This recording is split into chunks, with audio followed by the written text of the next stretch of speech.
Yung pinalimutan mo, kawawa ka, lalo na sa mga politiko. Buti na lang kaya doon natin congressman din na government. But what I'm saying is, normal yun eh. Pinabayaan mo kami, ito bubutuhin namin. Common sense, di ba? So that's why I've been telling you guys kanina pa, do not look at the political color of that area. Because pag tinignan mo, kasi dilawan yan, tinglawan yan, galing ka. Huwag natin tulungan yan, kasi kay ganun yan, kasi kay ganun. No! All the more that you have to help to show them na Pilipino ito. There's a difference. Dito lang sa Filipinos ito, di ba? That's what it is. Kaya nga, nung I was DSW Secretary, VP Lenny went to my office, nabash ako, but I said, in-explain to Paul and the President said, he did the right thing. Tama, tulungan mo yung mga tao. Pangalawa, nakakasawa na po yung korupsyon. Lahat naman mo yan eh, korupsyon. Ng kalsada na yan. Expect na po, if we win, if I win, and these guys will win, with me, expect next year, marami pa investigasyon. Yes, DPWH po, I expect na lagi po nagulong sa Kongreso. Nakikita kong importante ang word respect. No? We respect each other's opinion on certain things. And sa nangyayari ngayon, it's different issues.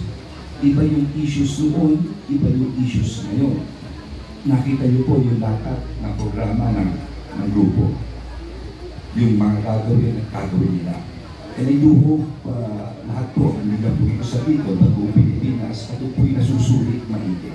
No? So in that sense, I'm very confident that people will appreciate our platforms and our programs.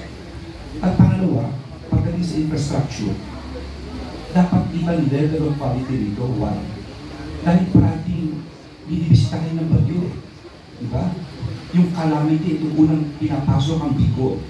So dapat, ang alam nito is what I would term typhoon-proof. Typhoon-proof. Hindi pwede yung paggawa ngayon, after several months, na-wash out na yung paku-paku na. No? So dapat talagang reviewin po ito, maigi, standardize ito, and it should be typhoon-proof as far as people is concerned. Otherwise, wala akong mangyayari. Maraming salamat. Yung resulta ng 2 years ago, di ba sinasabi ng survey ngayon? The survey is now, in the last few days, is a snapshot of that day.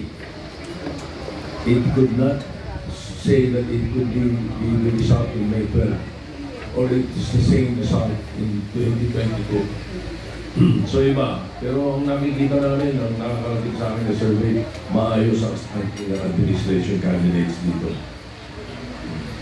Infraesto.